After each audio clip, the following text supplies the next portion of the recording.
Olá, bom dia! Já está no ar o Bem Viver, o nosso encontro semanal que aborda temas relacionados à saúde, bem-estar e qualidade de vida.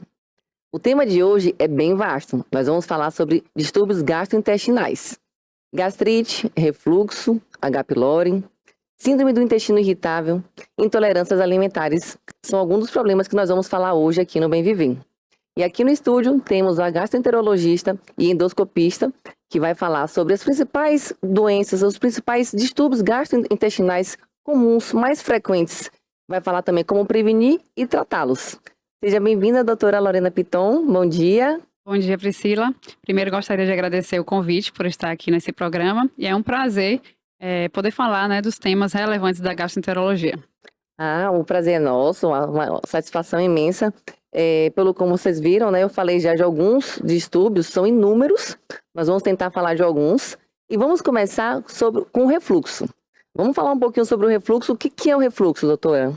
Bom, a doença do refluxo gastroesofágico é caracterizada pelo retorno do conteúdo do estômago para o esôfago, causando inflamação, lesão nessa mucosa do esôfago e causando sintomas que prejudicam, né, a qualidade de vida do paciente. E quais são as causas? A causa principal geralmente envolve o que a gente chama de esfíncter, que funciona como uma válvula no finalzinho do esôfago. E essa válvula ela se fecha quando o alimento vai para o estômago, evitando, né, que o conteúdo retorne. Quando a pessoa tem alterações nessa região, sejam por anatomia alterada, seja por algum problema fisiológico, essa válvula fica menos apertada e favorece um relaxamento e ocorre o retorno do conteúdo líquido do estômago para o esôfago. Então, hérnia de hiato, que seria, né, uma parte do estômago subindo para o tórax, favorece essa válvula estar mais relaxada. Alguns medicamentos e alimentos, por exemplo, a cafeína, pode relaxar esse esfíncter, né, essa válvula. Então, outras condições que favorecem essa alteração levam à doença do refluxo. E quais seriam os sintomas? O que a pessoa que tem refluxo ela pode sentir? Olha só, a gente divide em sintomas típicos e atípicos, né? Os sintomas típicos do refluxo são a azia, que é aquela queimação, que pode ser retroesternal no peito, subindo, e a regurgitação ácida, que seria aquela golfada, né? Para os leigos, é aquele líquido azedo que retorna até a garganta. Esses são sintomas típicos, mas também existem muito comumente os sintomas atípicos, que são sintomas extraesofágicos. É muito comum hoje em dia no consultório a gente vê pacientes com tosse crônica, seca, pigarro, a sensação de bolo na garganta, rouquidão, inclusive erosão de esmalte dentário. Então, é uma doença que envolve muitos profissionais, né? O otorrino, o dentista, o pneumologista, todos eles junto com o gastro para fazer o diagnóstico de refluxo. E o diagnóstico ele é realizado como? Quais são os exames que são realizados para detectar, para dar o diagnóstico de refluxo? Bom, inicialmente a gente começa com a anamnese, né? Todo profissional médico vai começar conversando para saber quais são os hábitos desse paciente, como é a dieta dele, se ele come rápido, se ele deita após a refeição. E depois a gente começa pela endoscopia digestiva alta. A endoscopia é um exame que a gente coloca um tubo na boca do paciente que ele vai até o estômago, até o duodeno, na verdade, né? Mas ele vai poder ver se a gente tem inflamações, erosões, que são feridas superficiais nesse esôfago causadas pelo refluxo. Só que a maioria, 60% dos pacientes, podem ter um esôfago normal, mesmo com refluxo. Nesse caso, a gente vai lançar mão de outros métodos de diagnóstico. O principal deles seria a manometria esofágica e a pH-metria. A manometria é um exame que a gente põe uma sonda na narina do paciente e aí vai até o esôfago. A gente vai ver um gráfico de cores que vai medir a pressão nesse esôfago. Então, a gente pode detectar distúrbios motores do esôfago e também se essa válvula que eu falei está mais hipotônica, ou seja, fraca, relaxada, se tem hérnia de hiato, a gente vê por esse exame. A pH-metria já é um segundo exame complementar que vai medir o ácido voltando do estômago para o esôfago. Então, a pH-metria de 24 horas, o paciente coloca uma sonda no nariz e fica com esse aparelhinho medindo esse pH durante um dia. No outro dia, ele retorna na clínica para devolver o aparelho e esse gravador vai mostrar um gráfico qual o pH que ficou ali durante o dia. Existe também a impedância pH-metria, que já é um exame mais novo, mais avançado, que vai mostrar também os refluxos não ácidos. Então, quando a pH-metria é normal, a gente lança a mão da impedância pH-metria em alguns casos.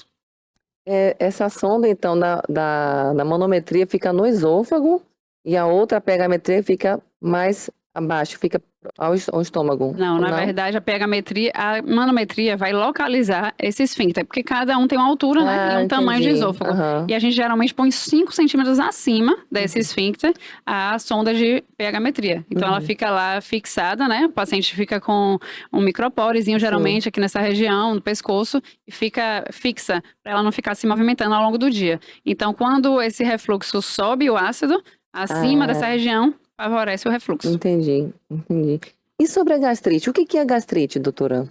Bom, gastrite nada mais é do que uma inflamação na mucosa do estômago. Mas, assim, geralmente, para o leigo, né, existe a gastrite nervosa, que é quando associada a estresse, fatores emocionais, Uhum. depressão, ansiedade, e muitas vezes no estômago a gente não vê nada. Então, não tem feridas, não tem úlceras, não tem H. pylori, e a pessoa mesmo assim tem sintomas, como o exemplo do abdominal, nessa região superior do abdômen, pode ter náusea, pode ter aquela sensação de má digestão, estômago cheio, que a gente chama de empachamento. Uhum. Então, esses são alguns dos sintomas que podem estar tanto na gastrite nervosa quanto nas outras gastrites. Uhum. Que pode ser também por conta alimentar, o excesso de alimentos condimentados, que pode causar essa irritação da mucosa. Sim, sim. Eu até esqueci de falar sobre refluxo, mas os alimentos como pimenta, né, condimentos, extrato de tomate, ketchup, farinha, refrigerante, álcool, são alimentos que podem agredir a Entendi. mucosa, tanto gástrica e também pioram, né, o refluxo. O refluxo, ah. E quais são as complicações para a pessoa que ela não trata a gastrite? O que é que pode acontecer com ela? Existe o que a gente chama de gastrite crônica, né? Ao longo de um tempo, com essa mucosa inflamada, geralmente por causa do H. pylori, provoca uma metaplasia, uma alteração nessa mucosa, que pode, né, levar a displasias e evoluir para um câncer de estômago. Mas não precisam também se assustar, né? Que não é todo mundo Uhum, que tem gastrite que vai evoluir para o câncer, né? É uhum. uma pequena parcela. Aí vai depender da genética, se tem H. pylori com a cepa mais propensa a desenvolver câncer, dentre E outros. nesse caso, uma pessoa que tem gastrite e que ela já, você como médica visualizou que ela tem uma lesão, por quanto tempo ela tem que ficar acompanhando por endoscopia? Porque nem todas as pessoas fazem endoscopia, só quando sente alguma coisa, né? Mas qual seria a periodicidade para essa pessoa que já tem uma gastrite ou esse tempo de acompanhamento? Na verdade, não existe uma recomendação de prevenção em relação à endoscopia, né? É diferente do que a gente tem na colonoscopia. Quando tem gastrite, geralmente não tem essa indicação de repetir sempre, a não ser que a pessoa tenha tido H. pylori. Aí sim, né, depois do tratamento do H. pylori, a gente repete após uns 2 meses para ver se essa bactéria está tratada, porque esse é um dos fatores de risco principais para desenvolver essa metaplasia, esse câncer no futuro.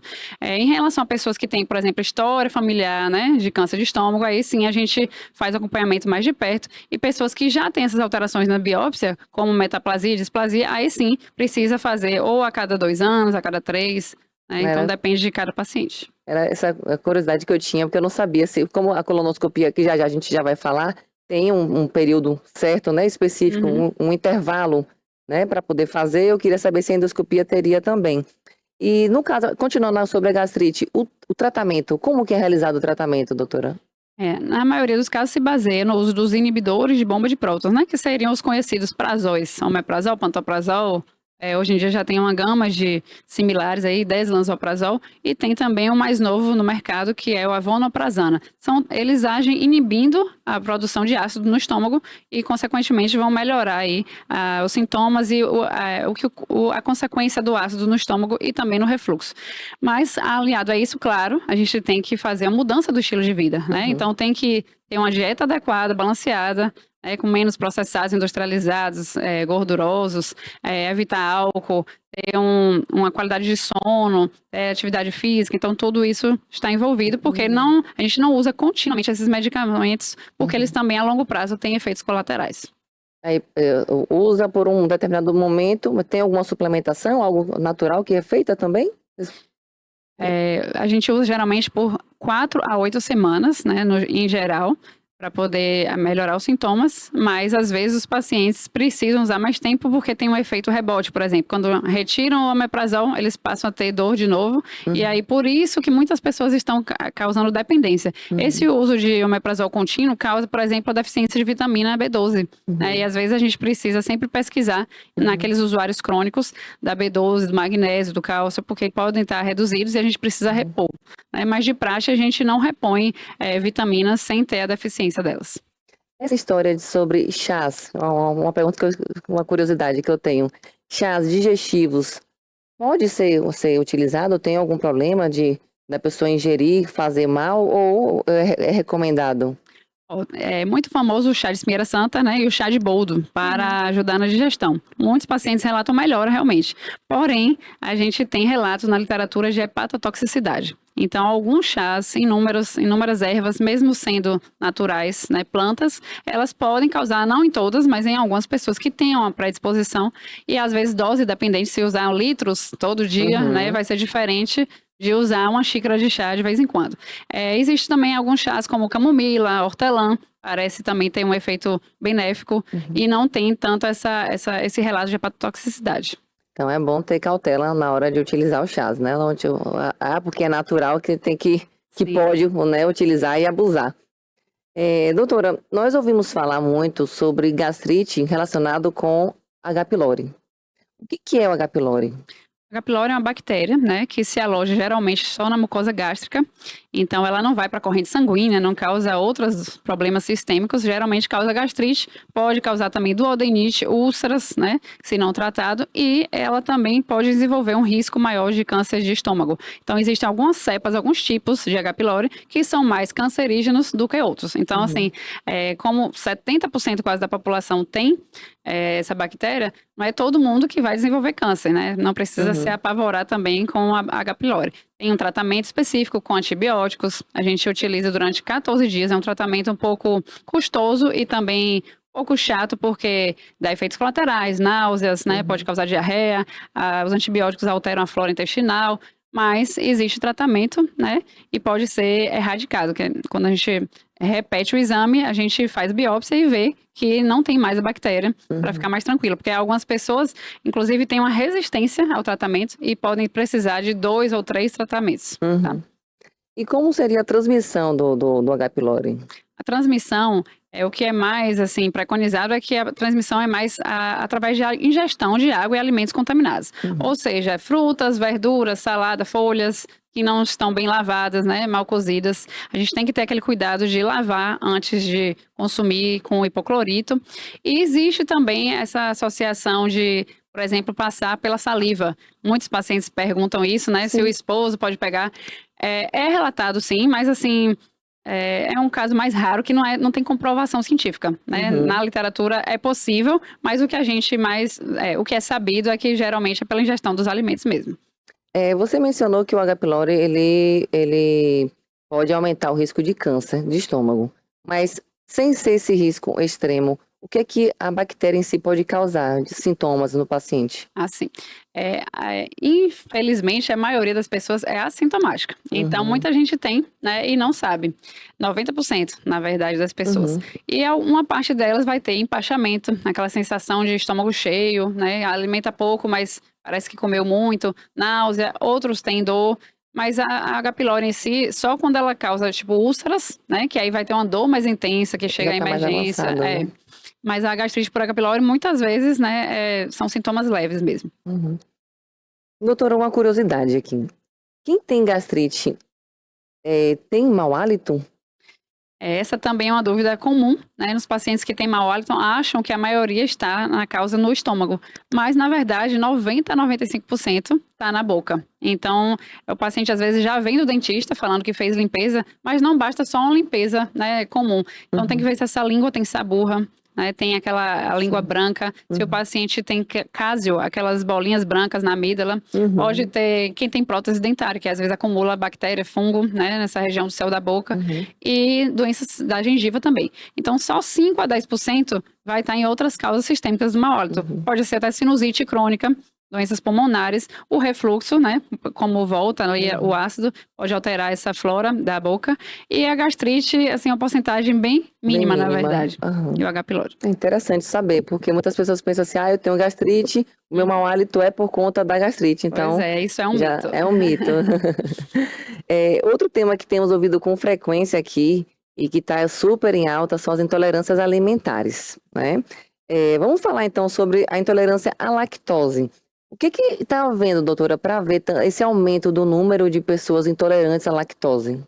Bom, intolerância à lactose, na verdade, a gente não sabe ainda dizer por que tem tanta gente descobrindo. Talvez, né, pela literatura, os mamíferos não eram para estar consumindo leite após a fase da infância, né, após o desmame. E os humanos são os únicos que ainda conseguem consumir. Então, existem mutações genéticas que já foram descobertas nos humanos que algumas pessoas persistem com essa enzima, a enzima chamada lactase, que ela ajuda a absorver e digerir a lactose, né, que é o açúcar do leite e dos derivados.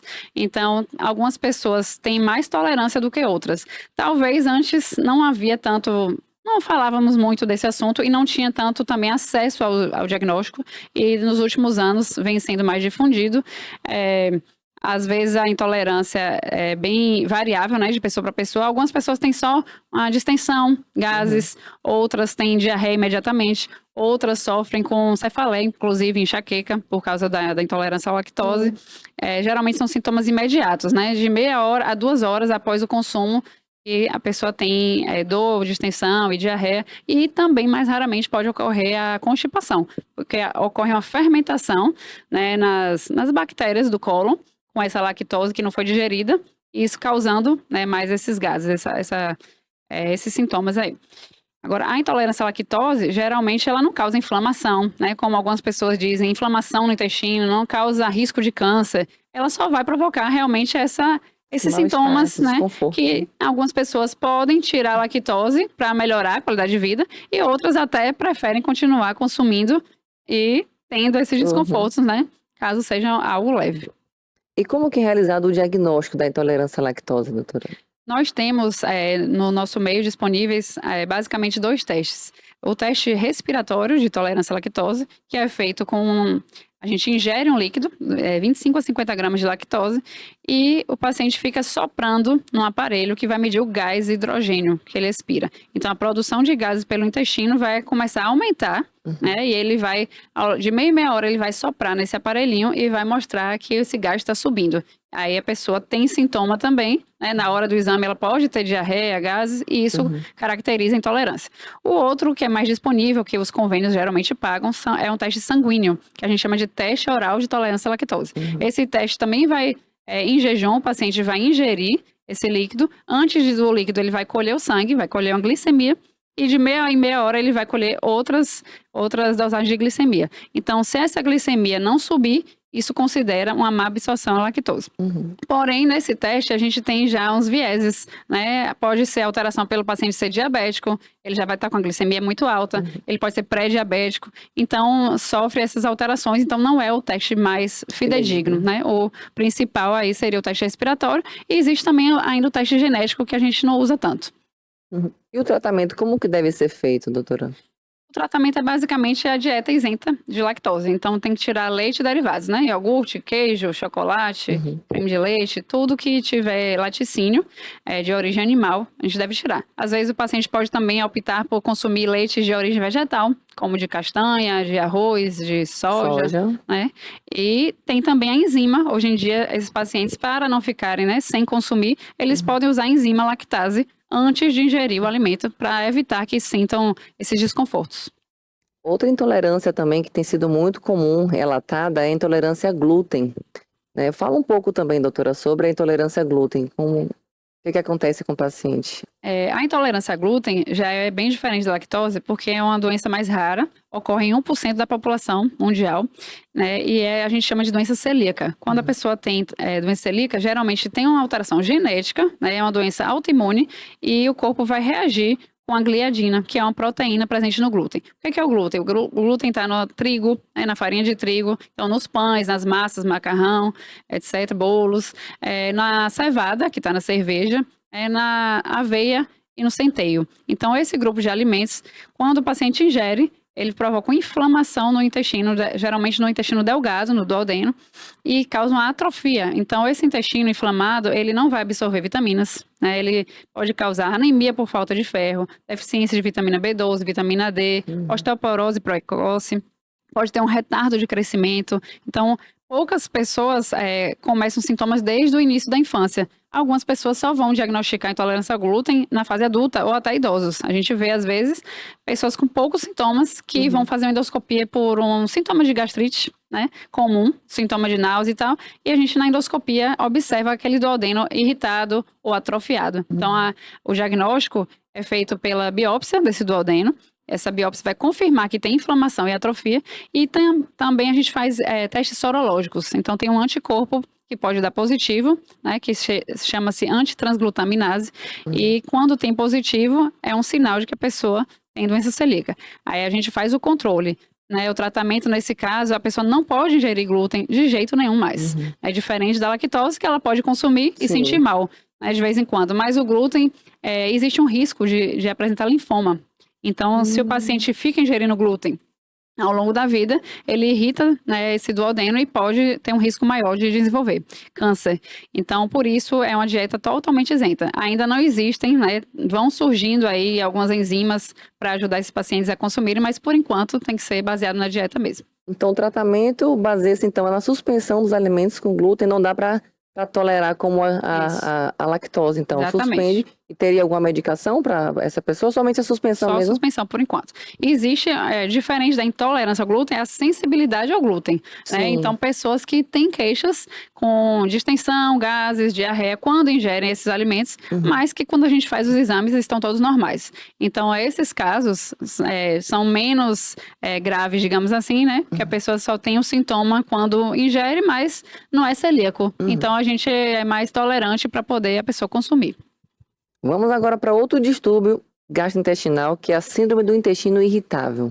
O que é, doutora, essa síndrome? Bom, outro tema também muito relevante, muito comum, principalmente em mulheres, né, de 30 a 40 anos, geralmente causa dor abdominal, que pode ser generalizada, pontada, cólica, associada a alguma alteração intestinal. Então, algumas pessoas, né, têm mais constipação, então tem mais dificuldade de evacuar, fazem esforço para evacuar as fezes em bolinhas, que a gente chama, né, ressecadas, e outras tendem à diarreia. Então, diarreia pastosa, líquida, várias vezes ao dia.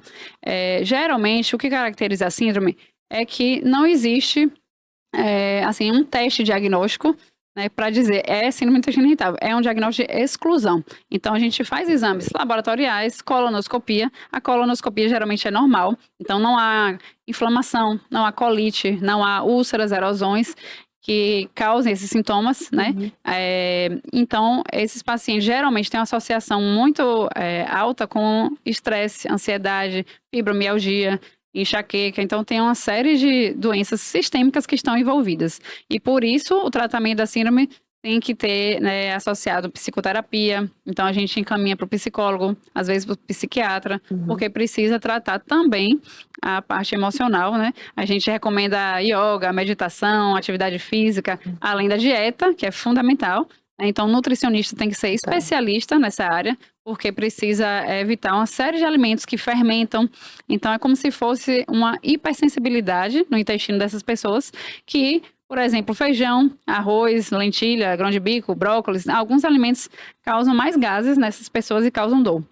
Então, existe uma dieta aqui específica, que a nutricionista geralmente vai retirando esses alimentos e vê como essa pessoa vai responder, né? E depois ela vai reintroduzindo aos poucos, para ver se ela tolera ou não. E nesse caso, se a pessoa não tolerar, tem que ir para a parte de suplementação, por conta das vitaminas que vão acabando reduzindo. Às vezes também a gente usa probióticos, né, nesses casos, que podem funcionar ou não, porque ainda não tem, assim, um tratamento totalmente eficaz para todos. É uma doença que é muito variável. Cada um responde de uma forma, individualizada, né? Exatamente. Doutora, falando agora de exames, vamos falar de colonoscopia. O que é a colonoscopia e qual a indicação desse exame? Bom, a colonoscopia é um exame que a gente vai com um aparelho que é um tubo também, flexível, introduzido pelo ânus e vai olhar todo o intestino grosso até o finalzinho do intestino delgado, que é o íleo terminal. Então, esse exame é fundamental na prevenção do câncer de intestino. Hoje em dia, o câncer de intestino é o segundo mais comum, né, em homens e mulheres. Então, antigamente era recomendado fazer esse exame a partir dos 50 anos. Porém, começou a aumentar tanto a frequência do câncer em pessoas mais jovens que nos Estados Unidos e algumas sociedades europeias começaram a reduzir essa idade para 45. Então, a gente agora está recomendando, né, a partir de 45, mesmo que não sinta nada, a pessoa tem que fazer, homem ou mulher, independente dos sintomas. Caso a pessoa tenha, claro, a gente tem que prestar atenção nos sintomas de alarme, né? Então, sangue nas fezes, perda de peso sem causa aparente, dores abdominais, alteração do ritmo. Se a pessoa era constipada a vida toda e passa a ter diarreia, ou vice-versa, também anemia, então às vezes aquele sangue oculto nas fezes, né, positivo, pode não ser nada, mas pode ser um indicativo de algum pólipo, alguma tumoração que está sangrando, então a gente tem que fazer a colonoscopia, geralmente a cada 5 anos, né, quando é normal, e às vezes em intervalos mais curtos, quando tiver pólipos, né, por exemplo. Uhum. Então, a partir de 45 anos, a pessoa deve fazer de forma anual. Não, anual não. A gente faz a cada 5 anos. A cada 5 anos. Tá. E caso tenha pólipos, por exemplo, a gente vai individualizar. Alguns pólipos grandes precisam ser vistos logo com 1 ano, né? Se for de alto grau. Se forem pólipos pequenos, a gente espera para 3 anos. Então, vai depender do achado. Porque na literatura, eles falam até de 10 em 10, mas a gente não faz isso pelo risco de passar pólipos despercebidos e de aparecerem outros, então a gente geralmente faz de 5 em 5. Só quem tem, então, algo já instalado que tem que fazer esse monitoramento, não é isso? Uhum. E falando sobre pólipos, o que são pólipos, doutora? Pólipos são crescimentos anormais, né, da mucosa, como se fossem verrugas, que podem ser de milímetros, né, a centímetros, e a gente detecta por esse exame como prevenção. Então, esse pólipo geralmente é benigno, é hiperplásico ou adenoma. Os adenomas são pré-malignos, e a gente, pela colonoscopia, além de diagnosticar, a gente trata. Então, a gente pode ir lá com a pinça ou com a alça e retirar essa verruguinha, e vai para a biópsia e evita que aquilo ali vire um câncer ao longo de 5, 10 anos. Né? Então, por isso que é a importância de fazer o exame. E o que são divertículos? Os divertículos são como se fossem bolsas no intestino grosso, geralmente como se fosse uma herniação, né? Na mucosa do nosso intestino, nós temos várias camadas. Nós temos a mucosa, que é mais interna, mas temos também o músculo, né? Que fazem o peristaltismo intestinal. Então, esse músculo, às vezes, tem uma fraqueza na parede e forma uma herniação, formando essas bolsinhas. Às vezes, pode acumular ali, né? Alimentos ou fezes, enfim, e pode haver inflamação nessa região, que a gente chama de diverticulite, que é a famosa diverticulite. Uhum. Então, às vezes, a diverticulite precisa usar antibióticos para tratar, causa dor nessa região do lado esquerdo do abdômen, pode causar sangramento nas fezes, quando pega um vaso também, e pode, às vezes, causar abscessos, né, e precisar até de cirurgia. Mas, no geral, algumas pessoas vão ter, ao longo da vida, e não vão sentir nada. Podem ter os divertículos e não ter essa inflamação. É mais comum a partir dos 50 anos. Doutora, antes de encerrar aqui a entrevista, fala um pouco sobre a relação entre o intestino e o cérebro. É muito já estabelecido, né, essa relação, esse eixo cérebro-intestino que a gente chama. Nosso intestino tem plexos entéricos, né, sistema nervoso ali intrínseco do intestino, que vai inclusive ajudar na produção de serotonina, né, no intestino que é produzido. Então, tem muita associação com as doenças psiquiátricas, né, alterações do humor, ansiedade, depressão. Cada vez mais a gente vê isso. Então, pessoas, por exemplo, que têm um problema, né, uma notícia ruim e vai logo para o banheiro, tem diarreia. Isso é muito comum, né? Por isso que norteia aí a questão da síndrome do intestino irritável, que eu falei antes, é uma das coisas que, assim como a gastrite nervosa, então, são as doenças que a gente chama de funcionais. A pessoa não tem alteração orgânica, mas ela responde, por causa do emocional, E por isso, a importância da gente ter uma equipe multidisciplinar. O gastro não trabalha sozinho. Nesses casos, vai precisar de nutrição, psicólogo, psiquiatra, né, e às vezes outros profissionais também. Doutora, quem se interessar em marcar uma consulta, conhecer onde você trabalha, deixa aqui seu contato, sua rede social, onde podemos te encontrar? Bom, eu trabalho na Clínica Augusto Lins, que fica no Boulevard, no 7º andar. Tem o Instagram da clínica, que é Clínica Augusto Lins, e trabalho também no Centro Médico Plansul e no município, né, na Policlínica 2 de Julho do SUS. Bom, doutora, seus esclarecimentos foram, assim, extremamente necessários. Eu tenho certeza, assim, que muitas pessoas conseguiram ver informações, se identificaram com problemas que ela tinha, nem poderiam associar a esses distúrbios gastrointestinais. Então, assim, só queria agradecer por todos esses esclarecimentos, por essas informações riquíssimas. Obrigada pela sua presença. Obrigada a você, né? Foi um prazer estar aqui e poder compartilhar, né, desses temas tão relevantes para a gente. Eu queria agradecer também a você pela sua companhia, pela sua audiência. Não se esqueça, toda terça-feira, às 10h30, sempre teremos um tema novo aqui no Bem Viver. Obrigada.